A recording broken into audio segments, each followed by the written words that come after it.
කොළඹ එකෙන් අහකට වතුර යනවා.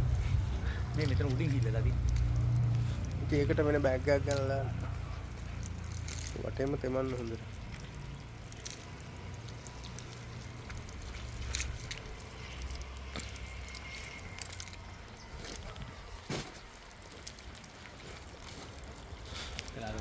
කම්බිය වෙදිලා. සුබ උදෑසනක් වේවා සියලුම දෙනාට.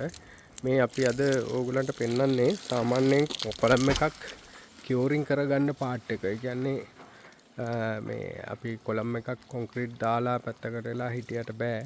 අනිවාර්යයෙන්ම මේක හොඳට තෙතමනේ පවත්වාගෙන යන්න ඕන. මොකද සාමාන්‍යයෙන් මේකේ සෙටින් ටයිම් එකක් තියෙනවා.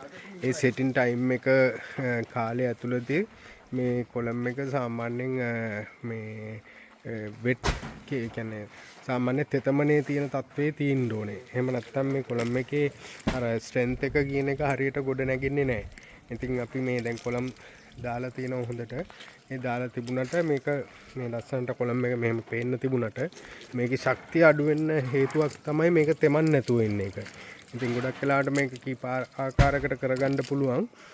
දැන් මේගොල්ලෝ නම් ඔබට පේනවා ඇති ෂොපින් බෑග් එකක් ඇල්ලලා මේ වතුර ඒකෙන් පොඩ වැටෙන්න දාලා තියෙනවා. එතකොට හැමතිස්සෙම මේක බෙඩ් පොසිෂන් එකේ තියෙනවා. නමුත් සමහර වෙලාවට මේකට අපිට මේ දැඩි ඉරු රස්නේ ආරක්ෂා කරගන්න අවශ්‍ය නම් ගෝණි බැඳ ගන්න වගේ දෙයක් කරගන්න පුළුවන්. ලණු ගෝණියක් බැඳගෙන ඒක තෙමලා මේ ඉරු රස්නේ එක පාට මේකට වැටෙන්නේ නැති විදිහට හදලා ඒ විදිහට කරන්න පුළුවන්. එතකොට ඒකෙදි වෙන්නේ මේ තෙතමනේ ආරක්ෂා කිරීමම තමයි.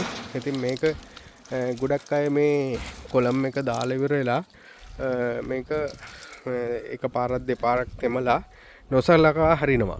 දැන් ඒ වගේ දැන් සමහර ඒවා දැන් අපි කියවරින් ඉවර වෙච්ච ඒවාත් තියෙනවා මේකේ. නමුත් ගොඩක් වෙලාවට මේ තෙතමනේ කියන එක තියෙන්න ඕන. දැන් මම පෙන්නන්නම් ඔබට බලන්න. දැන් මේ කොළම් එකේ උඩ හරිය තෙත් වෙලා තියෙනවා. උඩ අර මේගොල්ලෝ මේව කරලා තියෙද්දි මේ උඩින් බෑග් එකක් එල්ලලා ඒකට වතුර දාලා තිබුණත් උඩ හරිය තෙත් වෙලා තියෙනවා. නමුත් යට හරිය තාම තෙත් වෙලා නැහැ හරියට. ඉතින් ඒ කියන්නේ ඒක එච්චර හොඳ මදි. දැන් මෙතන නම් පොඩි මේ එකපාරට ඉරෙලිය මේ කොළම් වලට එන්නේ නැති විදිහට මේ ගස් කොළම් පිටලා තියෙන නිසා මේ හරිය ප්‍රශ්නයක් නැහැ. නමුත් අනික් කොළම් වලට ඒක බලපාන්න පුළුවන්. ඉතින් මේක සාමාන්‍යයෙන් දවස් 4-5ක්වත් අඩු ගානේ මේ විදිහට තෙමන්න ඕනේ. ඉතින් අර මේ බ්ලොක් එක අච්චුව ගලවපු ගමන් මේක පොඩ්ඩක් තෙමලා නිකන් හිටියොත් එහෙම ඒක අර ශක්තිය ගොඩ නැගෙන්නේ නැහැ. ඉතින් ඒ නිසා ඒක ගැන සැලකිලිමත් වෙන්න ඕනේ. මොකද ගොඩක් වෙලාවට මේ බාසුන් ලෙලා අතින් වෙන වරදක් ඒක නොසැලකිලිමත් කමක් එක්කෝ මේ අමතක වීමක් නිසා දැනගෙන වුණත් ඒගොල්ලෝ සමහරවිට මේකට කාලය වෙන් කරන්න කැමති නැති ප්‍රශ්නකුත් තියෙනවා. මොකද ඒගොල්ලන්ගේ වැඩ අනිත් වැඩ කටස් වලට යමු වෙනවා. මේක පොඩ්ඩක් සැලකිල්ලක් දක්වන්නේ නැහැ. ඉතින් මම මේ අපේ අයට නම් උපදෙස් දෙලා තියෙන අනිවාර්යයෙන්ම කොන්ක්‍රීට් කොලම් එකක් දානවා වගේ මේ තෙතමනේ රකින්න එකත් මේ අත්‍යවශ්‍ය දෙයක් විදිහට කියලා තමයි පියව කරවන්නේ. ගොඩක් වෙලාවට ඉතින් අර ලේබර් විදන් වීම අන්න ඒ වගේ දේවල් වලිනුත් මේකට එක බාධාවල් ඇති වෙනවා මේ තෙතමනේ සුරකින්න එකට. ඉතින් හැමතිස්සෙම කියනවා වගේ ඉතින් ශක්තියක් ගොඩනගන්න නම් හරි වැඩක් වෙන්න නම් ක්වොලිටි වර්ක් එකක් වෙන්න නම් මේ සියලුම කාරණා අත්‍යවශ්‍යයි.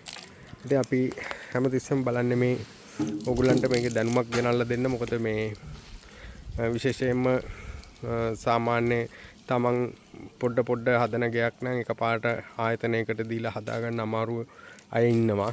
ඒ අය ඉතින් අර කවුරු හරි ඔය එදිනෙදා වැඩ කරන බාසුන්නේ ලල්ලලා මේක කරගන්න වෙලාවල් තියෙනවා. ඉතින් ඒ වෙලාවට මේවා ගැන දැනුමක් නැති වුණොත් එහෙම ඒගොල්ලන්ට ආර්ථික පාඩුවක් වෙන්න පුළුවන්. ඉතින් ඒක ඉගෙනගෙන ඉන්න එක හොඳයි කියන එක තමයි මගේ මතය. ඒ නිසා අපි ඒකට උදව් කරන ඔබට හැමතිස්සෙම ඉතින් දැනට මේ ටික තමයි අපිට කියන්න තියෙන්නේ. මේ කොලම් බීම් කොන්ක්‍රීට් දැම්මොත් ඒක අනිවාර්යයෙන්ම ඒක සුරකින්න ඕනේ. තෙතමනය දවස් 5-6ක්වත් අඩු ගානේ ඒක සෙට් වෙන්නේ විදිහට තමයි එක පාටම මේක රස්නේ වැඩිනොත් මේක මේ තියෙන ශක්තිය ගොඩ නැගෙන්නේ නැහැ කියන එක තමයි කියන්න තියෙන්නේ.